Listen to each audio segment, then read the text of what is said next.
মিশরের প্রথম ফিরাউন যে ছিল নাম আহমস ফার্স্ট, সে জুলুম নির্যাতন করা শুরু করে দেয়। কারণ কি, বনি ইসরাইল তারা হয়ে যায় অভিভাবকহীন, তাদের আর কোনো ক্ষমতা থাকে না। এক পর্যায়ে স্থানীয় মিশরীয় যারা ছিল তারা এই বনি ইসরাইলদেরকে ধরে ধরে তারা গোলাম বানাইতে থাকে। কি বানাইতে থাকে? গোলাম। মোটামুটি এটা বছরকে বছর চলতে থাকে। এক পর্যায়ে এসে থামে মুসা আলাইহিস সালামের যুগ পর্যন্ত। এবার বুঝতে পেরেছেন কি একটা সম্পর্ক, কঠিন একটা সম্পর্ক। তা মুসা আলাইহিস সালাম যখন ক্ষমতায় আসেন, তখনকার যুগে মিশরের যিনি ক্ষমতায় ছিল তার নাম ছিল রামেসিস দ্য গ্রেট। কি নাম ছিল? Ramesses the great.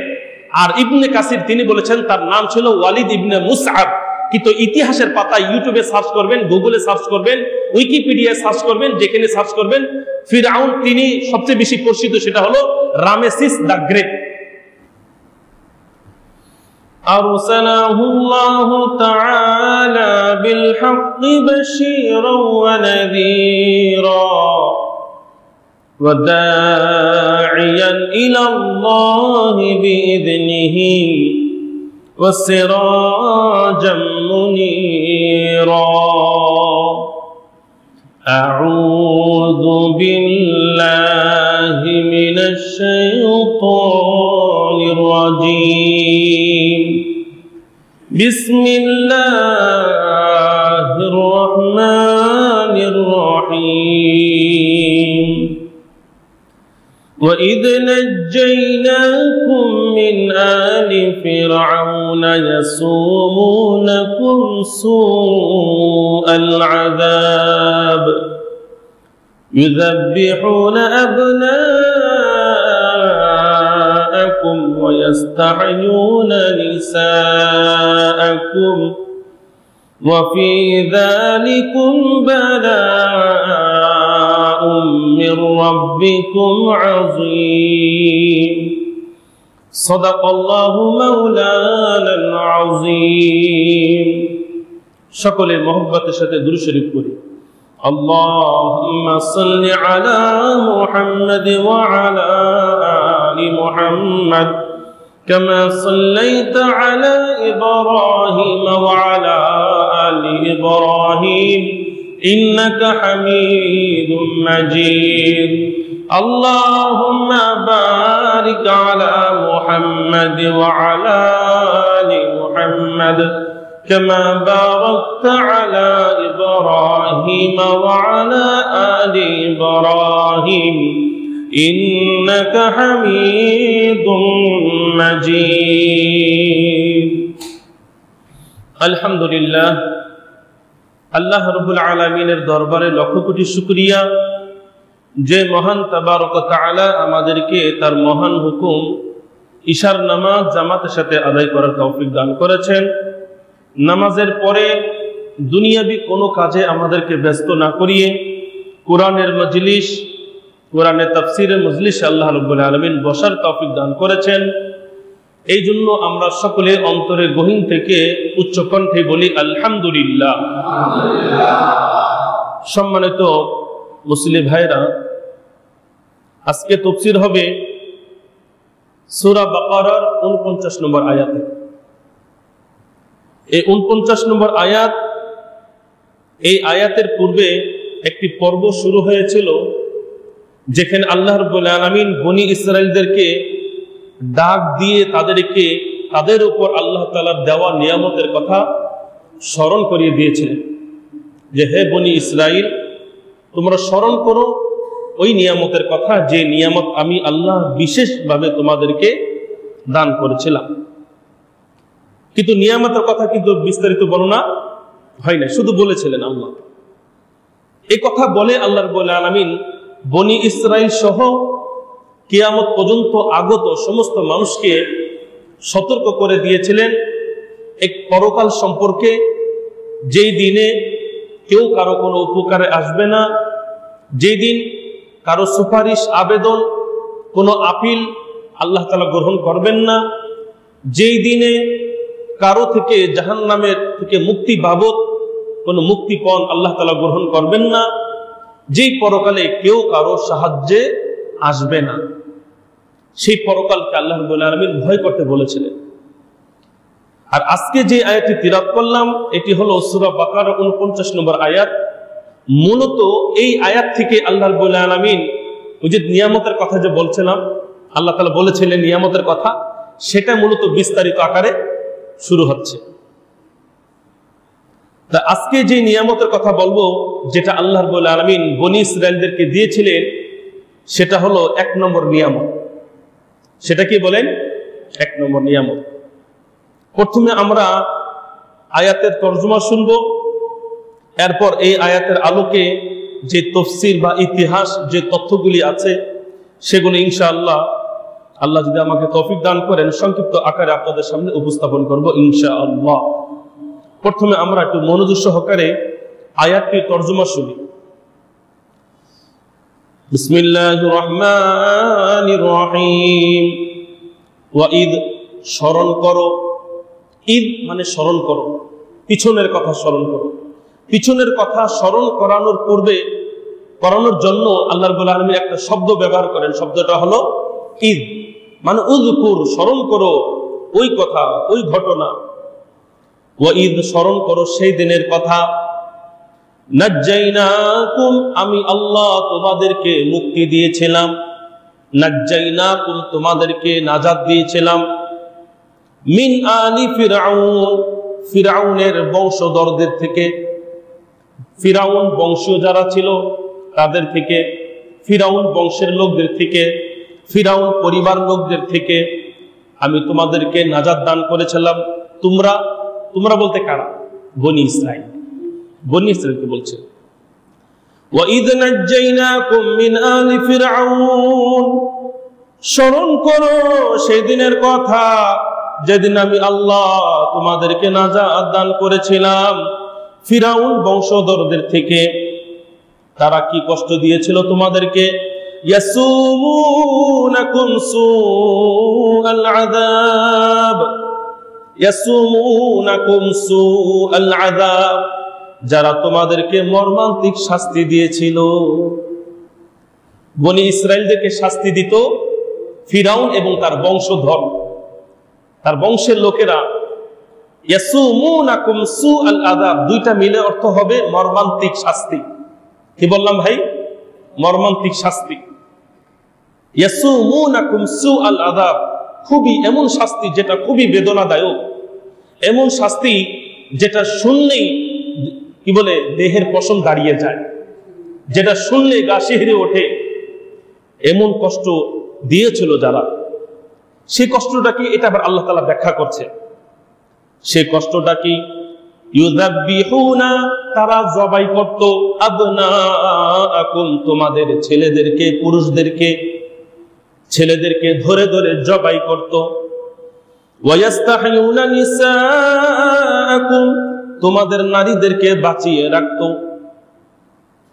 তা আল্লাহ বলছেন তোমাদেরকে যারা মর্মান্তিক শাস্তি দিত, সেই শাস্তির ব্যাখ্যাটা কি আল্লাহ তাআলা নিজেই করছেন। সেটা ছিল পুরুষদেরকে হত্যা করা হতো আর নারীদেরকে বাঁচিয়ে রাখা হতো। অর্থাৎ নারীদের কোনো শাস্তি ছিল না, কেবলমাত্র তাদেরকে দাসী বানানো, তাদেরকে বাদী বানানো, দাসী বানানো, এটা ছাড়া আর তাদেরকে নির্যাতন করা হতো না। কিন্তু ফিরআউনের যুগে যত পুরুষ জন্মগ্রহণ করত তাদেরকে হত্যা করে দেওয়া হতো। وَفِي ذَلِكُمْ بَلَاءٌ مِّن رَّبِّكُمْ عَظِيمٌ, আর এর মাঝে তোমাদের জন্য তোমাদের পালনকর্তার পক্ষ থেকে বিশাল পরীক্ষা ছিল। এর মাঝে তোমাদের জন্য বিশাল একটা পরীক্ষা ছিল। পুরুষদেরকে গণহত্যা করত আর নারীদেরকে বাঁচিয়ে রাখত। যদি পুরুষদেরকে হত্যা করা হয় গণহারে, তাহলে পরবর্তীতে কি কোনো প্রজন্ম বাঁচিয়ে রাখা সম্ভব? মানুষ টিকিয়ে রাখা বা মানুষ টিকে থাকা কি সম্ভব? সম্ভব নয়। কিন্তু এই নির্যাতন, এই মারাত্মক অপরাধ করেছিল ফিরআউন এবং তার বংশের লোকেরা। মোটামুটি আয়াতের তরজমা থেকে আপনারা অনেকটাই বুঝে ফেলেছেন। এখন এই যে পুরুষদেরকে কেন হত্যা করত আর নারীদেরকে কেন বাঁচিয়ে রাখতো, এটা কিন্তু এখানে নাই। আছে? নাই। এবার আসে, এই যে আয়াতটি তিলাওয়াত করলাম এটি হলো সূরা বাকারার 49 নম্বর আয়াত। এখানে আল্লাহ তাআলা বলেছেন জবাই করার কথা, একেবারে জবাই করত। ঠিক এরকম একটা আয়াত হুবাহু আছে ইব্রাহিম, সূরা ইব্রাহিমের 6 নম্বর আয়াত, এই হুবাহু আয়াত। ঠিক এমনই একটা আয়াত আছে সূরা আরাফের 141 নম্বর আয়াত। মূলত এই ধরনের আয়াত কোরআন শরীফে কয় জায়গায় আছে? 3 জায়গায়। সূরা ইব্রাহিমের 6 নম্বর আয়াত, সূরা আরাফের 141 নম্বর আয়াত, আর সূরা বাকারার 49 নম্বর আয়াত। কিন্তু 3 জায়গায় 2 ধরনের কথা আসছে। সূরা ইব্রাহিমের মধ্যে আসছে জবাই করার কথা, কিন্তু সূরা আরাফের মধ্যে আসছে হত্যা করার কথা। তাহলে হত্যা আর জবাই একই তো বিষয়, কি বলেন? একই বিষয়। এখন কেন পুরুষদেরকে বাঁচিয়ে রাখতো, নারীদের কি বলে, পুরুষদেরকে কেন হত্যা করত, নারীদেরকে কেন বাঁচিয়ে রাখতো, এর পিছনে একটা ইতিহাস, একটা রহস্য আছে। যদি সংক্ষিপ্ত বলি তাহলে 2 মিনিটে শেষ হয়ে যাবে, 2-3 মিনিটে। আর যদি একটু তথ্যবহল বা একটু তথ্য আকারে একেবারে অতীত ইতিহাস টেনে যদি আয়াতের সাথে সম্পৃক্ত করে এরপর যদি আয়াতের তাফসীর করি, তাহলে আমার মনে হয় আপনাদের জন্য একটু ভালো হইতো। আপনারা যদি অনুমতি দেন তাহলে করতে পারি। ইতিহাস কি বলবো? কারণ ইতিহাস শোনার অনেকে ধৈর্য হয় না, কিন্তু আমি সংক্ষিপ্ত আকারে বলবো। এখন আপনাদের থেকে আমি যেটা চাই সেটা হলো মনোযোগ, খুবই মনোযোগ সহকারে শুনতে হবে। প্রথমত যে ইতিহাস না বললেই নয়, যে ইতিহাসটা বলবো কেন পুরুষদেরকে বাঁচিয়ে রাখতো, সরি বারবার ভুল হচ্ছে, কেন পুরুষদেরকে হত্যা করতো, নারীদেরকে বাঁচিয়ে রাখতো, এর একটা রহস্য আছে। কিন্তু এই রহস্যটা বলার আগে আমি আপনাদেরকে একটু অনেক পিছনে চলে যেতে চাই। পিছনের ইতিহাস কি? এই আয়াতের সাথে, এই ঘটনার সাথে মূলত ইউসুফ আলাইহিস সালামের একটা ঘটনা সম্পৃক্ত আছে। কি বললাম? ইউসুফ আলাইহিস সালামের ঘটনা। যদিও ঘটনা ঘটেছিল মুসা আলাইহিস সালামের যুগে, কিন্তু এর গোড়া কোন দিকে? ইউসুফ আলাইহিস সালামের দিকে, ইউসুফ আলাইহিস সালামের যুগে। বলবেন যে ইউসুফ আলাইহিস সালামের সাথে এই ঘটনা কি সম্পর্ক? হ্যাঁ, বিশাল একটা সম্পর্ক, অনেক বড় একটা সম্পর্ক। যখন এই সম্পর্কের কথা বলবো তখন আপনাদের বুঝে আসবে মূলত কেন ফিরআউন এই বনি ইসরাইল পুরুষদেরকে হত্যা করে দিত আর নারীদেরকে বাঁচিয়ে রাখত। এখন ঘটনাটা কি, ইতিহাসটা কি? প্রথমে আপনাদেরকে এই মুসা আলাইহিস সালাম এবং ইউসুফ আলাইহিস সালামের মাঝে একটা বছরের ব্যবধান আপনাদেরকে করি, এবং ঈসা আলাইহিস সালামের মাঝে, ইউসুফ আলাইহিস সালামের মাঝে, মুসা আলাইহিস সালামের মাঝে বছরের কি ব্যবধান, সময়ের কি ব্যবধান, এটা আমি মনে করি বলা উচিত। সেটা কি? সেটা হলো ইউসুফ আলাইহিস সালাম, তিনি হলেন ইয়াকুব আলাইহিস সালামের সন্তান। তিনি ছিলেন বনি ইসরাইলের প্রথম নবী। তো ওনার পরে বনি ইসরাইলের মাঝে যে নবী বনি ইসরাইল এসেছিলেন, বনি ইসরাইলের নবী, তার নাম ছিল মুসা আলাইহিস সালাম। বুঝতে পেরেছেন? কিন্তু এই ইউসুফ আলাইহিস সালামের পরে আসছে মুসা আলাইহিস সালাম। শুনতে যতটা সহজ শোনা যায়, বিষয়টা এত সহজ না। কারণ ইউসুফ আলাইহিস সালামের মাঝে, মুসা আলাইহিস সালামের মাঝে ব্যবধান হলো 300 থেকে 400 বছরের ব্যবধান। কত? 300 থেকে 400 বছর ব্যবধান। এই আমি যা বলছি আপনারা ইন্টারনেটের মাধ্যমে আপনারা মিলিয়ে নেবেন। এবার আসেন, ইউসুফ আলাইহিস সালামের মাঝে, মুসা আলাইহিস সালামের মাঝে ব্যবধান হলো 300 থেকে 400 বছরের ব্যবধান। আর মুসা আলাইহিস সালামের মাঝে থেকে নিয়ে হযরত ঈসা আলাইহিস সালাম, ওনাদের দুজন মাঝে শুনতে কি শোনা যায়? মুসা ঈসা, মুসা ঈসা। মনে হয় মুসা আলাইহিস সালামের পরে কি আসছে, এরকম শুনতে শোনা যায় না? আমাদের কাছে মুসা আলাইহিস সালাম, ঈসা আলাইহিস সালামের নাম এত বেশি উচ্চারিত হয়েছে, মনে হয় যে কেমন যেন এরা খালাতো ভাই। কি বলেন? মনে যে পিঠে পিঠে বের আসছে না। মুসা আলাইহিস সালাম আর ঈসা আলাইহিস সালামের মাঝে 1700 বছরের ব্যবধান। কত?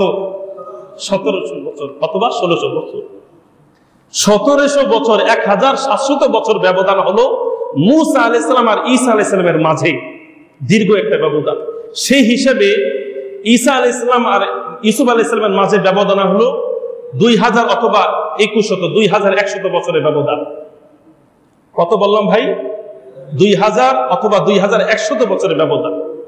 এখন ওদিকে না যাই, এবার আসেন মুসা আলাইহিস সালামের মাঝে বা মুসা আলাইহিস সালামের এই ঘটনার সাথে ইউসুফ আলাইহিস সালাম কি সম্পর্ক, কেন এই নির্যাতন সে করত ফিরাউন। এই ঘটনাটা এই ছিল, সংক্ষেপে বলি। ইউসুফ আলাইহিস সালাম আপনারা জানেন তিনি বসবাস করতেন কিনআনে, ফিলিস্তিন, তখনকার নাম ছিল কিনআন। সেই কিনআনে পরিবার সহ বসবাস করত। পরবর্তীতে ইউসুফ আলাইহিস সালাম বড় ভাইদের দ্বারা নির্যাতিত হন, সেখান থেকে দেশান্তরিত হন। কারণ আপনারা জানেন ইউসুফ আলাইহিস সালামকে কূপে ফেলে দেওয়া হয়েছিল। এরপর তাকে সে কূপ থেকে তুলে বাদশাদের কাছে, অর্থাৎ মিশরের অর্থমন্ত্রীর কাছে বিক্রি করে দেওয়া হয়েছিল। এরপর মিশরের অর্থমন্ত্রী এবং তার স্ত্রী নাম ছিল জুলাইখা আলাইহিস সালাতু সালাম, এনারা দুইজন এই ইউসুফ আলাইহিস সালামকে সন্তান হিসেবে গ্রহণ করে নেয়, পালক পুত্র হিসেবে গ্রহণ করে নেয়। যদিও সে গোলাম ছিল হযরত ইউসুফ আলাইহিস সালাম, তিনি, কারণ তখনকার যুগে যে যাকে কুরাই করতো সে কি হয়ে যেত? দাস হয়ে যেত, গোলাম হয়ে যেত। কিন্তু ইউসুফ আলাইহিস সালামের চেহারাটা ছিল মাশাআল্লাহ, চেহারাটা কি সেই ছিল। এই জন্য তারা তাকে সন্তান হিসেবে গ্রহণ করে নেয়, তাকে লালন পালন করে, তাকে বড় করে। এক পর্যায়ে ইউসুফ আলাইহিস সালাম মিশরের অর্থমন্ত্রী হয়ে যান। কি মন্ত্রী? অর্থমন্ত্রী। অনেকে বলে, বয়ান করতে গিয়ে অনেকে বলে যে ইউসুফ আলাইহিস সালামকে আল্লাহ রাব্বুল আলামিন কূপ থেকে উঠাইয়া মিশরের বাদশা বানাই দিয়েছেন। কথাটা সঠিক নয়। ইউসুফ আলাইহিস সালাম মিশরের বাদশা ছিলেন না, তিনি কি ছিলেন? অর্থমন্ত্রী। কথাটা মাথায় ঢুকাইতে হবে। ইউসুফ আলাইহিস সালাম তিনি বাদশা ছিলেন, এটা কোন তফসির মধ্যে আমি প্রায় 14 থেকে 15টা তফসির, নাম করা তফসির আমি খুঁজেছি, কোথাও এই কথা নাই যে ইউসুফ আলাইহিস সালাম তিনি মিশরে কি ছিলেন? বাদশা ছিলেন। তিনি বাদশা ছিলেন না, বরং তিনি ছিলেন অর্থমন্ত্রী। তবে সেখানে বাদশা কে ছিল? সেই বাদশার নাম ছিল মালিক। তিনি কে ছিলেন? মিশরের বাদশা। যখন ইউসুফ আলাইহিস সালাম মিশরের অর্থমন্ত্রী হন, তখন তিনি দীর্ঘ সময়ের পরে তার বাবা এবং 11 জন ভাই সহ আরো ইয়াকুব আলাইহিস সালামের যত উম্মত ছিল, ভক্ত ছিল, তাদের সবাইকে কোথায় আসতে বলেন? মিশরে। মিশরে যখন তারা আসে, তখন ইউসুফ আলাইহিস সালাম তাদেরকে বলেছিলেন যে তোমরা এই শহরের বাহিরে অমুক অমুক গ্রামে তোমরা থাকতে শুরু করো। স্বাভাবিক কথা, ক্ষমতায় কে আছেন? অর্থমন্ত্রীর ক্ষমতা আছেন। টাকার দায়িত্ব কার কাছে? অর্থমন্ত্রীর কাছে। তিনার ক্ষমতা, তার সমস্ত স্বাধীনতা দেওয়া হয়েছিল। তিনি তার আত্মীয় স্বজনকে একটু হইলে তো একটু টানবেন নাকি ভাই? টানতে পারেন না? টানতে পারেন। তখন ইউসুফ আলাইহিস সালাম তার 11 জন ভাই, তার বাবা ইয়াকুব আলাইহিস সালামকে তো সাথে রেখেছিলেন, কিন্তু অন্যান্য ভক্ত এবং উম্মত যারা ছিল তাদেরকে বলেছিলেন যে তোমরা সবাই ওই এলাকায় বসবাস করো, মানে মিশরের সাইটে তোমরা বসবাস করো। এখন বসবাস করো, যাদেরকে বলেছিলেন বসবাস করো, এরা মূলত কে ছিল বলেন? বনি ইসরাইল, ইয়াকুব আলাইহিস সালামেরই বংশধর। বুঝতে পেরেছেন? আপনারা মনে রাখবেন, ইয়াকুব আলাইহিস সালামের সন্তান এবং বংশধর যারাই ছিল সবাই কি ছিল? বনি ইসরাইল। তাহলে বনি ইসরাইলদেরকে ফিলিস্তিন থেকে এনে মিশরে বসবাস করার অনুমতি কে দিয়েছিলেন? ইউসুফ আলাইহিস সালাম। আপনাদের মনে রাখতে হবে, এটার সাথে মূলত এই ঘটনার সম্পর্ক। তাই ইউসুফ আলাইহিস সালাম ছিলেন অর্থমন্ত্রী, তিনার বিশাল ক্ষমতা ছিল, তিনি বাদশা মালিক। তার অনুমতি ক্রমে তার বংশধরদেরকে তিনি মিশরে থাকার অনুমতি দেন, আর তাদেরকে সবাই জানতো তারা ছিল বনি ইসরাইল। বনি ইসরাইল। উদাহরণস্বরূপ আমরা বাংলাদেশে যারা স্থায়ীভাবে থাকি, আমরা হলাম বাংলাদেশি। আর যারা মিয়ানমার থেকে এসেছে আমাদের বাংলাদেশে, তাদেরকে কি বলা হয়? রোহিঙ্গা। এবার মনে রাখে, আচ্ছা রোহিঙ্গারা যতই এই দেশে তাদের সংখ্যাগরিষ্ঠ হোক না কেন, কিন্তু তাদেরকে ওই মূল্য থাকবে যে মূল্য আমাদের আছে? বলেন ভাই, আছে? রোহিঙ্গাদের অত মূল্য হবে না। তারা যতই কোটি কোটি হোক না কেন বাংলাদেশে, তারা যেভাবে ছড়াচ্ছে, এক পর্যায়ে দেখবেন যে কোটি পর্যায়ে চলে যাবে। কোটি পর্যায়ে চলে যাবে। সবচেয়ে বেশি সন্তান হচ্ছে রোহিঙ্গাদের মাঝে।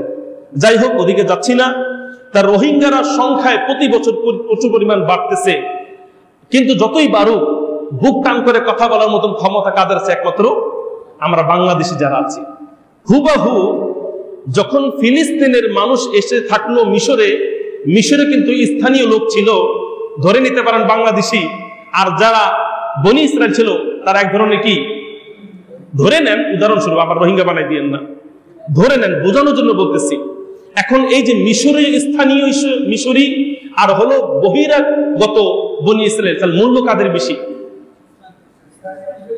মিশরীয়দের। আপনারা এখনো বুঝতেছেন না? মিশরীয়দের মূল্য বেশি, কারণ অন্যান্য বহিরাগত মানুষ, বনি ইসরাইল ছিল কি বহিরাগত মানুষ। কিন্তু তখন কিছু বলে নাই, মিশরের স্থানীয় লোকেরা তখন কিছু বলে নাই, কারণ ক্ষমতা কি ছিল? ইউসুফ আলাইহিস সালাম। যাই হোক, ক্ষমতা কি বেশি দিন থাকে? হায়াত যতদিন, ক্ষমতা ততদিন। ইউসুফ আলাইহিস সালাম এক পর্যায়ে ইয়াকুব আলাইহিস সালাম ইন্তেকাল করলেন, তিনাকে ফিলিস্তিনে রাখা হইল। তখন ইউসুফ আলাইহিস সালাম ইন্তেকালের পূর্বে তিনি বলে গিয়েছিলেন বনি ইসরাইলদেরকে, দেখো তোমরা কিন্তু এখানের স্থানীয় মানুষ না, তোমরা কিন্তু আসছো ফিলিস্তিন থেকে, তোমরা হলে মুহাজির, আর তোমরা যে মিশরে থাকতেছো মূলত আমার উসিলায় তোমরা থাকতেছো। তা আমি যখন ইন্তেকাল করব, তখন তোমাদের যদি সুযোগ হয় তোমরা কোথায় চলে যাবে? ফিলিস্তিন, কিনানে চলে যাবে। এখন এই কথা তো উনি বললেন, বলার সঙ্গে সঙ্গে কি তারা কি মানবে? ঘর বাড়ি সাজিয়েছে, সংসার বিশাল লম্বা করে দিয়েছে, নাতি পোতা হয়েছে, এত বিশাল গোষ্ঠী নিয়ে আর কি সেই মিয়ানমারে যেতে মন চায়? বুঝেন না ভাই, মিয়ানমারে কি আর যেতে মন চায়? যাই হোক, এই দেশেই থাকবো। বনি ইসরায়েল তারা কি করলেন? তারা একেবারে অটল থাকলেন যে আমরা মিশরেই থাকবো। তা ইউসুফ আলাইহিস সালামের ইন্তেকালের পরে তখন এই বনি ইসরায়েল সেখানে থাকতে লাগলো। তখন ক্ষমতা কে ছিল? বাদশা মালিক। তিনি আবার মিশরের স্থানীয় ছিলেন না, তিনি আবার এসেছিলেন কোথায়? কিনান থেকে। আর তিনি ছিলেন যাযাবর বংশের মানুষ। যাযাবর তো বোঝেন, নিম্ন গোষ্ঠী। যাযাবর বংশের মানুষ মিশরীয়দের দুর্বলতার সুযোগ খুঁজে এরপর তারা মিশরীয়দের উপর আক্রমণ করে। মিশরীয়দের উপর যখন আক্রমণ করে তখন মিশরীয়দের ক্ষমতা তছনছ হয়ে যায়, তখন তাদের সিংহাসন একেবারে শূন্য হয়ে যায়। আর সেই শূন্য সিংহাসন দখল করে বসে মিশর থেকে, কি বলে, ফিলিস্তিন বা সিরিয়া থেকে আসা যাযাবর বংশ, নাম হলো হিকসুস। নাম কি? হিকসোস বা হিকসুস, দুইটা উচ্চারণ। তখন সেই মালিক এসে মিশরের ক্ষমতা দখল করে। বুঝতে পেরেছিলেন? সেই বাদশা কোন বংশের ছিল? হিকসুস অথবা হিকসোস, দুইটা নাম আছে। এই বংশভূত যাযাবর বংশের মানুষ ছিল এই বাদশা মালিক। এখন যাই হোক, অন্য ভিন দেশের মানুষ এসে দেশে যদি প্রধানমন্ত্রীর ক্ষমতা দখল করে, তাহলে স্থানীয় যারা আছে বুকের মধ্যে আগুন জ্বলে কিনা? বলেন, আগুন জ্বলে কিনা? মিশরীয়দের মধ্যে এই ভিতরে কষ্টের আগুন জ্বলতেছে যে ভিন দেশি এসে আমাদের দেশে উঠে এসে জুড়ে বসে ক্ষমতা দখল করেছে আর আমাদেরকে গোলামের মতন খাটাচ্ছে। এটাকে মেনে নেওয়া যায়? মিশরীয় মেনে নিতে পারে নাই। এরপর কি হলো? পরিশেষে মিশরের দক্ষিণ অঞ্চল থেকে বিশাল একটা বাহিনী, যারা স্থানীয় মিশরীয়, তারা এসে কি করলো? সেই হিকসুস যে সরকার ছিল তাকে আক্রমণ করলো, তাকে পতন ঘটালো। তাহলে দেখেন, মিশরের ক্ষমতা প্রথমে তো ছিল ইউসুফ আলাইহিস সালামের আগের যুগে। ইউসুফ আলাইহিস সালামের আগের যুগে মিশরের যারা ক্ষমতা ছিল তারা ছিল স্থানীয় মিশরী। পরবর্তীতে মিশরীদেরকে সিংহাসন থেকে তাদেরকে সরিয়ে দখল করে কারা? হিকসুস বংশভূত মালিক বাদশা। সেই বাদশাকে আবার পতন ঘটায় মিশরের একজন সম্রাট, মিশরের একজন নেতা। সেই নেতা আবার ক্ষমতায় চলে আসে। সেই বাদশার নাম ছিল আহমস। কি নাম? আহমস। আহমস ফার্স্ট। উনি এসে সে বাদশা মালিককে পতন ঘটায়, এরপর ক্ষমতা দখল করে। ক্ষমতা যখন দখল করে তখন এই ক্ষমতার মালিক হয়ে যায় উনি, আর ওনার নাম হয়ে যায় ফিরআউন। কি নাম হয়? ফিরআউন। ইউসুফ আলাইহিস সালামের যুগে সর্বপ্রথম ইউসুফ আলাইহিস সালামের ইন্তেকাল পরে মিশরের সিংহাসন সর্বপ্রথম মিশরীয় বংশভূত স্থানীয় যেই ব্যক্তিটা ক্ষমতা দখল করেছিল তার নাম ছিল কি? আহমস ফার্স্ট। আর তার উপাধি ছিল ফিরআউন। এই যে ফিরআউন উপাধি কি হইল বলেন না কেন ভাই? শুরু হইল। এর আগে মিশরের যারা ক্ষমতা ছিল তারা কি ছিল না? ফিরআউন উপাধি ছিল না। ফিরআউন একটা উপাধির নাম। ফিরআউন কি? একটা উপাধি, বাদশার উপাধি থাকে। তাহলে মিশরের ইউসুফ আলাইহিস সালামের পরে মিশরের যিনি সিংহাসন দখল করেন তার নাম ছিল আহমস ফার্স্ট, আর তাকে বলা হয়তো ফিরআউন। এখন ফিরআউন হলো স্থানীয় এলাকার বাদশা, অরিজিনাল বাঙালি। অরিজিনাল কি? বাঙালি। এখন সে যখন ক্ষমতায় বসছে এখন আর তাকে দেখে কে? এখন সে বসে তার প্রথম সিদ্ধান্ত কি নেয়? সে সিদ্ধান্ত নেয় যে আমার এই মিশরে ফিলিস্তিন থেকে যারা উড়ে এসে জুড়ে বসেছে, যারা এই মিশরের স্থান দখল করে নিয়েছে ভৌগোলিকভাবে, যারা ক্ষমতায় গিয়েছে, এদের ক্ষমতাকে আমি তছনছ করে দেব। বুঝতে পেরেছেন? এরপর সে কি করলো? বনি ইসরায়েলদের উপর আক্রমণ করা শুরু করে দিল। বনি ইসরায়েলদের উপর আক্রমণ করা শুরু করে দিল।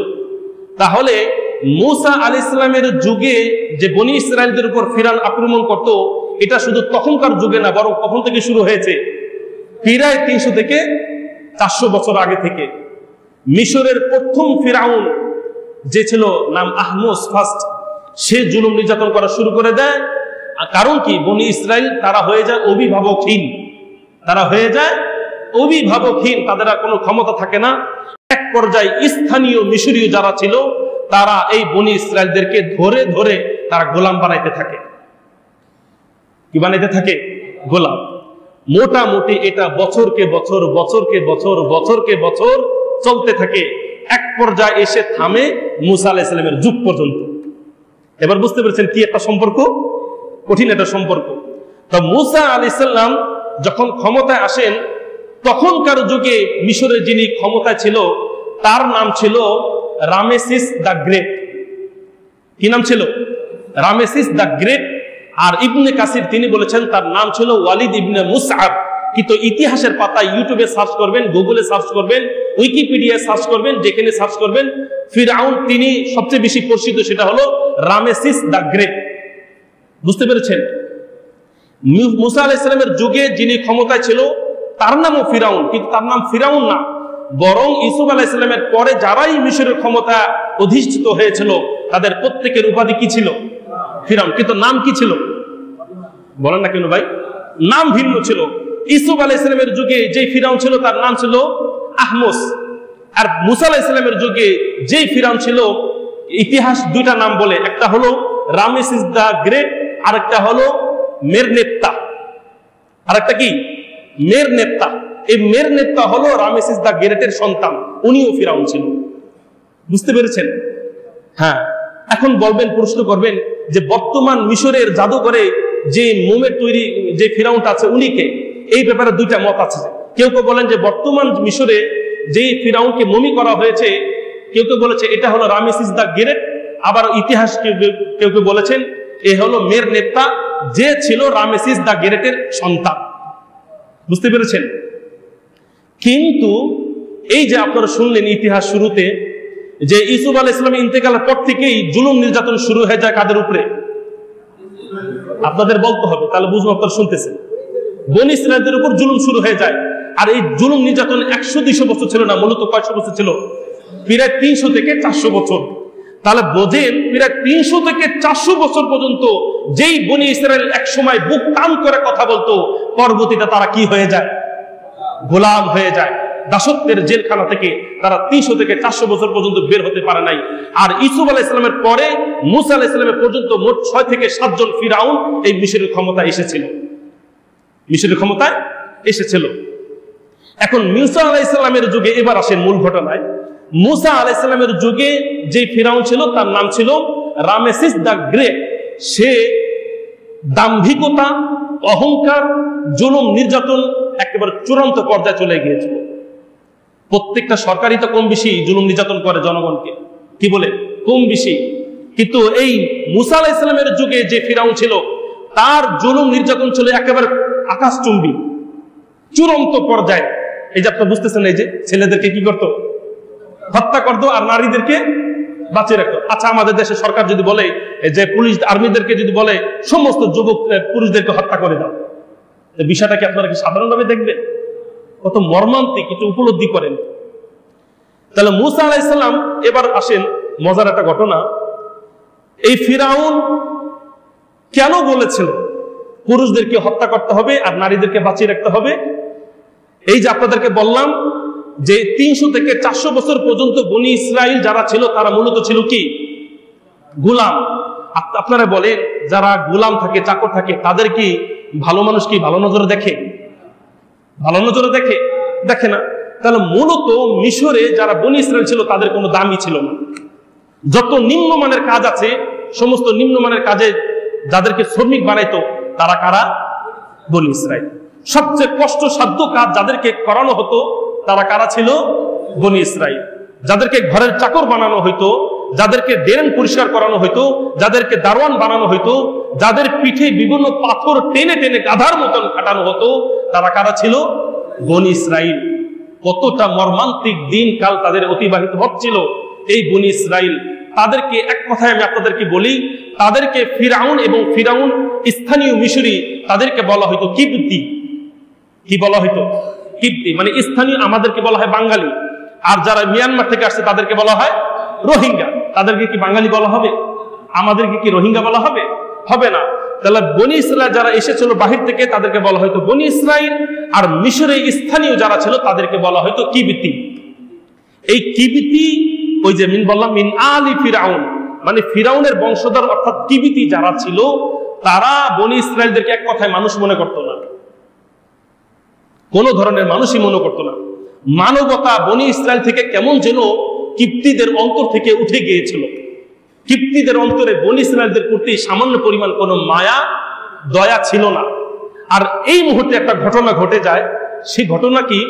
এই যে রামেসিস দ্য গ্রেট, অথবা তার সন্তান মের নেতা, যাকে ফিরাউন বলা হইতো, সেই ফিরাউন একদিন স্বপ্নে দেখে যে বাইতুল মুকাদ্দাস থেকে একটা অগ্নিকুণ্ড মিশর দিকে আসতেছে। এই যে বাইতুল মুকাদ্দাস যেটা আছে ফিলিস্তিনে, সেই উনি স্বপ্নে দেখতেছে বাইতুল মুকাদ্দাস থেকে একটা অগ্নিকুণ্ড সেটা মিশরের দিকে আসতেছে।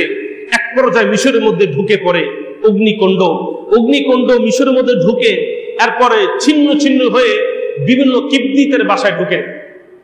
যারা কিবতী ছিল স্থানীয় মিশরি, প্রত্যেকের ঘরের মধ্যে আগুন ধরতেছে।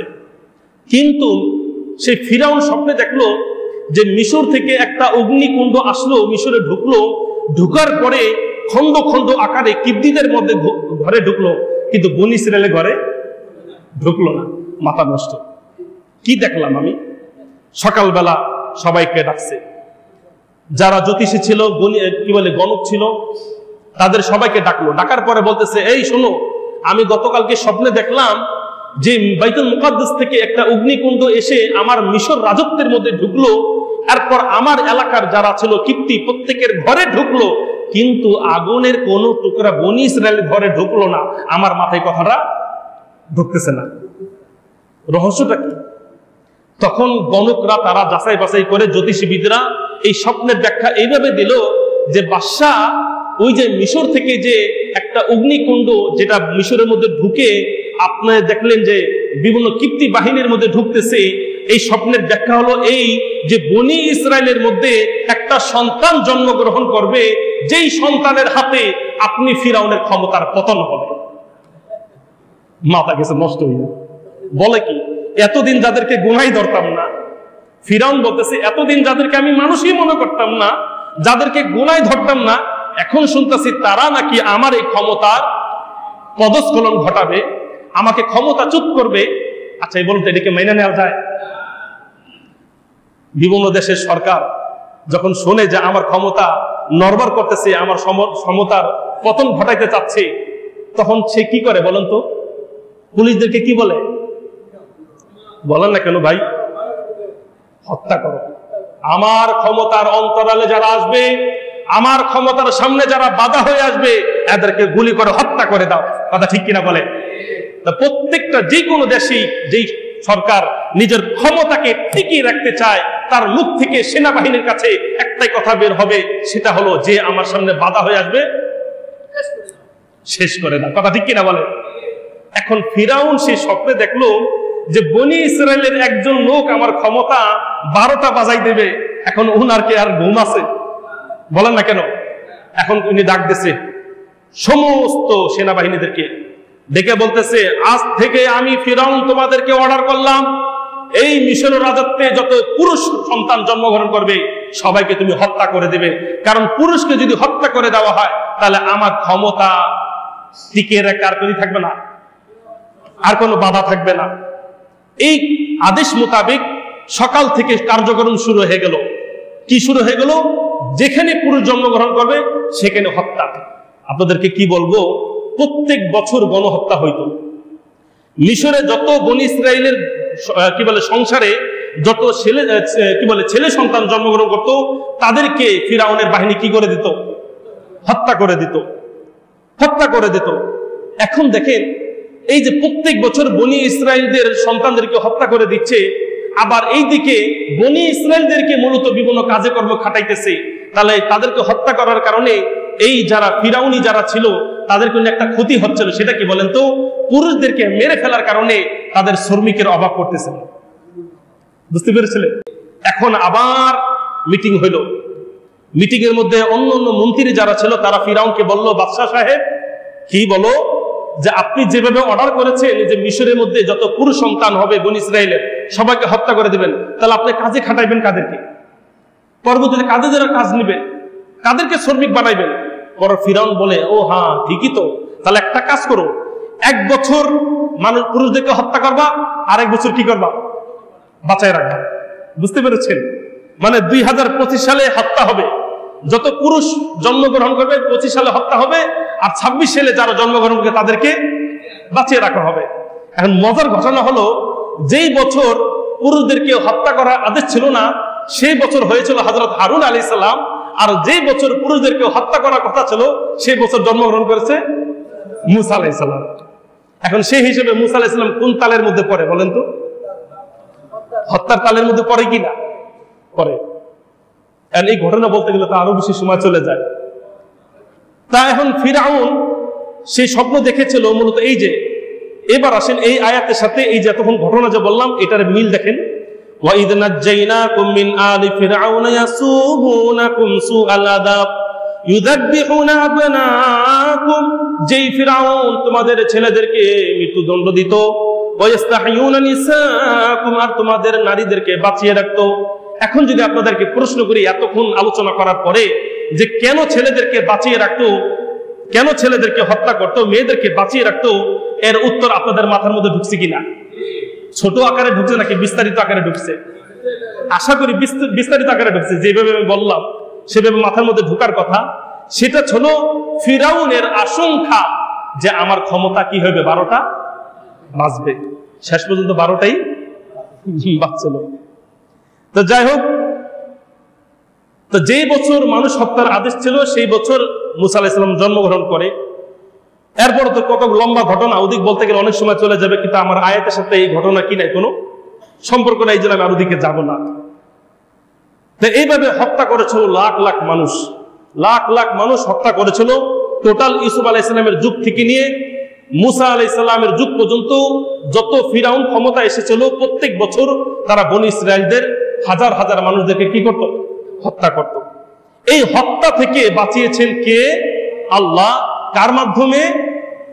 ওই মুসার মাধ্যমে। ভালো করে শোনেন, আল্লাহ তাআলা বাঁচিয়েছেন বনি ইসরায়েলদেরকে ওই মুসার মাধ্যমে, যেই মুসার ক্ষেত্রে আদেশ হয়েছিল ফিরাউনের পক্ষ থেকে যে তাকে কি করে দাও?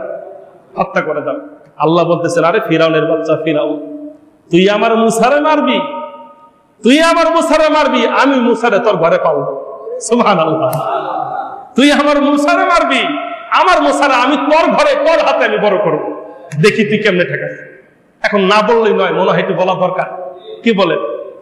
যাই হোক, আমার মনে হয় বললে মোটামুটি মিল হইতো কথাটা। কিভাবে বড় করলো? তা মুসা আলাইহিস সালাম যে বছর জন্মগ্রহণ করে ওই বছর প্রত্যেক বাড়িতে বাড়িতে সেনাবাহিনী তল্লাশি করে, কিন্তু তল্লাশি করতে করতে এক পর্যায়ে 2-2.5 বছর চলে যায়। মুসা আলাইহিস সালামকে গোপনে তার মা সংরক্ষণ করে রাখে। কিন্তু আচ্ছা বলেন তো, বাচ্চাদেরকে কতদিন ঘরের মধ্যে রাখা যায়? এই উঙ্গার আওয়াজে আর কি বাচ্চা যে হয়েছে ঘরের মধ্যে আটকানো যায়? বড় মানুষদেরকে আটকে রাখানো যাবে, কিন্তু একটু পরে যে উঙ্গা শুরু করবে, এই উঙ্গাই তো সেই সেনাবাহিনী কানে চলে যাবে। যখনই আপনার এই ঘটনা ঘটতো, মুসা আলাইহিস সালামের মা তার মুখে হাত দিত যেন কান্না না করে। আবার সেনাবাহিনী যখন চলে যেত আবার মুখ ছাড়তো, আর মুসা আলাইহিস সালাম দিতেন কান্না, কঠিন কান্না। এখন এই কান্না আর এই যন্ত্রণা আর পেরেশানি আর টেনশন মুসা আলাইহিস সালামের মার আর সহ্য হচ্ছে না। এখন মুসা আলাইহিস সালামের মা চিন্তা করলেন, আল্লাহ রাব্বুল আলামিন তার অন্তরে ইলহাম করলেন যে এই মুসার মা, তুমি একটা কাজ করো, তুমি তোমার সন্তানকে একটা ঝুরির মতো আলকাতরা মেখে এটা অন্তরে দিলেন আল্লাহ রাব্বুল আলামিন মুসা আলাইহিস সালামের মায়ের অন্তরের মধ্যে ইলহাম করলেন যে তুমি এক কাজ করো, তুমি তোমার সন্তানকে একটা ঝুরির মতন যেটাকে বলা হয় সিন্দুক, সেই সিন্দুকের মধ্যে আলকাতার ভালো করে লাগিয়ে মুসাকে সেখানে বসাইয়া দাও, শোয়াইয়া দাও, আর আল্লাহর রাস্তে নীল নদের মধ্যে তাকে কি করে দাও, ভাসাইয়া দাও। বাকি কাজ কার? আর বলেন না কেন? মুসা বলতেছে যত পুরুষ আছে হত্যা করো, মুসাকেও হত্যা করো। আর আল্লাহ বলতেছে আর তুই মুসারে হত্যা করবি, আমি মুসারে তোর হাতে বড় করবো, তোর হাতে বড় করবো। এক পর্যায়ে মুসা আলাইহিস সালামকে নীল নদে ভাসিয়ে দিলেন। আর মুসা আলাইহিস সালামের মা তার কন্যাকে বললেন যে মা, তুই এক কাজ কর, তুইও নদীর কুল দিয়ে হাঁটতে থাক আর দেখতে থাক আমার সন্তান কোন পর্যায়ে গিয়ে থাকে। আল্লাহর কি খেলা, আল্লাহর লীলা খেলা কেউ বোঝে, কেউ বোঝে না। তো মুসা আলাইহিস সালামের সেই সিন্ধুক ভাসতে ভাসতে শেষ পর্যন্ত এসে কোথায় থামে? সেই ফিরাউনের রাজপ্রাসাদের সামনে যেই ঘাট ছিল, ঘাট, বিভিন্ন নদীতে ঘাট থাকে না, সেই ঘাটে এসে মূলত থামে। আর সেই যখনই সেই মুসা আলাইহিস সালাম সিন্ধুকে করে যখন সেই ফিরাউনের ঘাটে এসে থামে, আর তখনই নজর পড়ে যায় ফিরাউনের স্ত্রী, নাম হলো আসিয়া। এই আসিয়া আলাইহিস সালাম তিনি কি করলেন?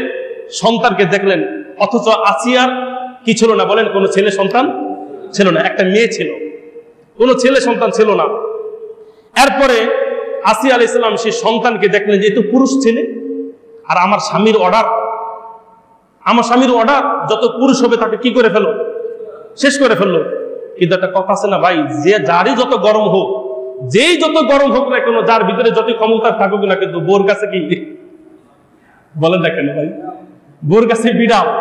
তা ফিরাউন যতই ক্ষমতা দেখাক, কিন্তু বোর কাছে একটু হইলে তো কি আছে, দুর্বল। তখন আসিয়া আলাইহিস সালাম একটি গোলামের হাতে মুসা আলাইহিস সালামকে দিলেন, দিয়ে বলে আচ্ছা নিয়ে আসো। এসে প্রথমে ওই যে কান পরা, আমাদের স্ত্রীরা যখন কিছু আবদার করে তখন কিন্তু আস্তে প্রথমে মন জয় করে, মন জয় করে।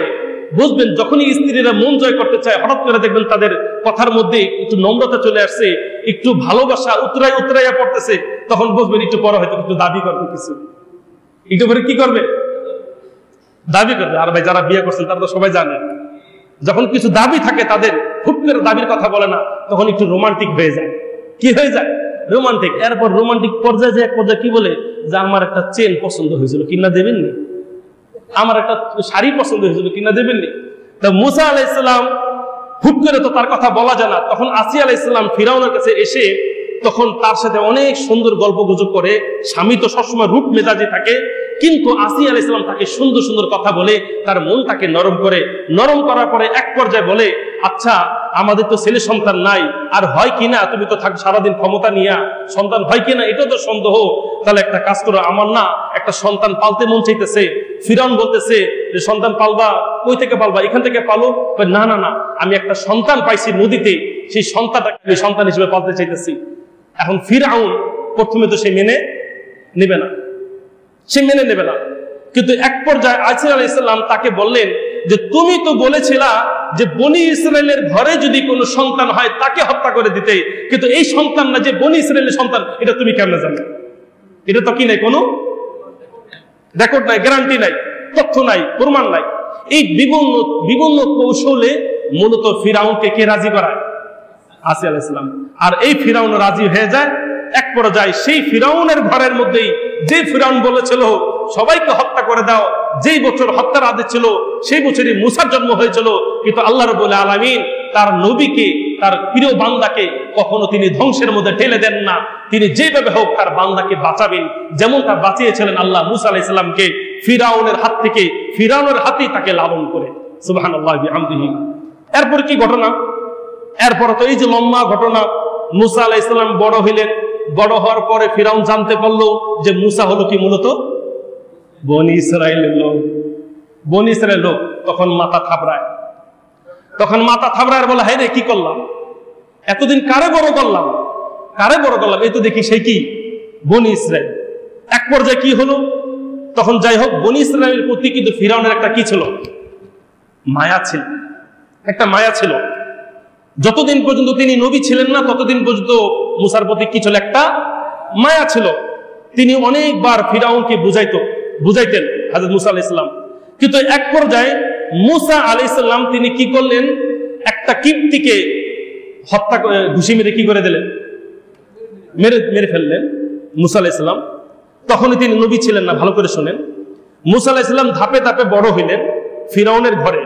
এক পর্যায়ে যুবক হয়ে গেলেন। তখন ফিরাউন জানতে বললো মূলত মুসা হলো বনি ইসরাইল, মূলত বনি ইসরাইল। এখন কি করবে? তাকে হত্যা তার করবে না।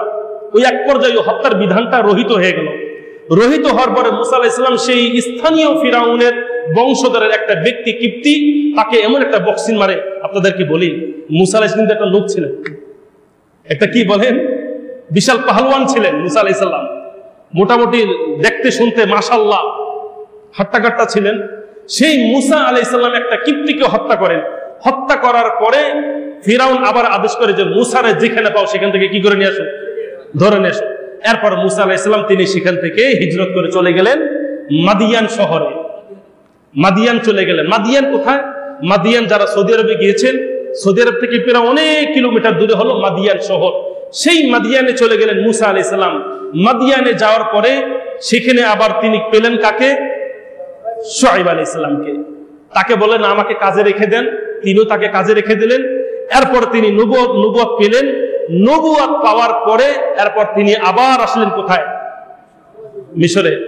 গিয়েছিলেন সাধারণ মানুষ হিসাবে, আর এসেছিলেন কি হিসাবে? নবী হিসাবে। নবী হিসাবে আসার পরে মুসা আলাইহিস সালামকে তিনি দাওয়াত দিলেন। দাওয়াত দেওয়ার পরে ফিরাউন মানল না। এক পর্যায়ে ফিরাউন আর মুসার মাধ্যমে অনেক ঘটনা ঘটে গিয়েছিল, যেগুলো আপনারা সামনে শুনতে পারবেন। এখন আর বিস্তারিত বলবো না। অনেক দীর্ঘ সময় পার হওয়ার পরে এক পর্যায়ে ফিরাউন অতিষ্ঠিত হয়ে গেল। অতিষ্ঠ হয়ে সে আদেশ করে দিল, ফাইনাল সাইন করে দিল, যত বনি ইসরাইল আছে একেবারে সকলকে সমূলে কি করে দাও, হত্যা করে দাও। মুসা আলাইহিস সালাম জানতে পারলেন যে সকাল হইলেই তাদেরকে কি করে দিবে, হত্যা করে দিবে। তখন এই মুসা আলাইহিস সালাম তার সমস্ত বনি ইসরাইল বাহিনীদেরকে সঙ্গে নিয়ে তারা সেই নীল নদের দিকে কি করলেন, রওনা দিলেন। এই ওয়াইদ নাজাইনাকুম, আমি তোমাদেরকে মুক্তি দিয়েছিলাম। মুক্তি দিয়েছিলাম কার মাধ্যমে? মুসা আলাইহিস সালামের মাধ্যমে। কিভাবে? ওই যে তিনি যখন মিশর থেকে মাদিয়ান থেকে আসলেন মিশরে, আসার পরে দিনের দাওয়াত দিলেন। এক পর্যায়ে সর্বশেষ মুসা আলাইহিস সালাম বনি ইসরাইলদেরকে সঙ্গে নিয়ে নীল নদে গেলেন। আর নীল নদ আল্লাহর রহমতে 7টা রাস্তা হয়ে গেল। সেই রাস্তা পার হয়ে মুসা আলাইহিস সালাম তার বাহিনীদেরকে সকলকে নিয়ে ওপারে চলে গেলেন। আর পিছন থেকে ফিরাউন আর তার গোষ্ঠী সহ বাহিনী সহ তাদের পিছনে ধাওয়া করলেন। ধাওয়া করতে করতে এসে যখন নদীর পাশে এসে দেখলেন যে কি সেখানে কি আছে, সমুদ্র, নদী না সমুদ্র। সমুদ্রে এসে যখন দেখলেন 7টা কি বলে রাস্তা আছে, মহা খুশি সেও তার বাহিনী সহকারে রওনা করলো। আর রওনা করার সঙ্গে সঙ্গে আল্লাহ রাব্বুল আলামিন যখন তারা মাঝ বরাবর গেল, আল্লাহ রাব্বুল আলামিন আদেশ হইল আর সমুদ্রের পানি তাদের সকলকে কি করে দিল, একেবারে ডুবে মারল। তাহলে এই যে দেখেন, এই যে পানিতে ডুবিয়ে মারলো। আর এই কথাটা কোথায় আছে? এইটা আমি এতক্ষণ ইতিহাস বললাম না, এটা কিন্তু একেবারে সংক্ষিপ্ত ইতিহাস, মোটামুটি মানে জোরাতালি দিয়ে আপনাদের সামনে বললাম। এই যে মুসা আলাইহিস সালামের 1 নম্বর নিয়ামত কি ছিল? মুসা আলাইহিস সালাম মাধ্যমে আল্লাহ রাব্বুল আলামিন বনি ইসরাইলদেরকে রক্ষা করলেন। 2 নম্বর নিয়ামত সেটা কি ছিল? আল্লাহ রাব্বুল আলামিন বনি ইসরাইলদেরকে ফিরাউন থেকে একেবারে 100% তাদেরকে মুক্তি দিলেন। কিভাবে? সেটা হলো মুসা আর তার বাহিনীকে সমুদ্র পার করিয়ে বাঁচিয়ে দিলেন। আর সেই সমুদ্রের মধ্যে কাকে হত্যা করলেন?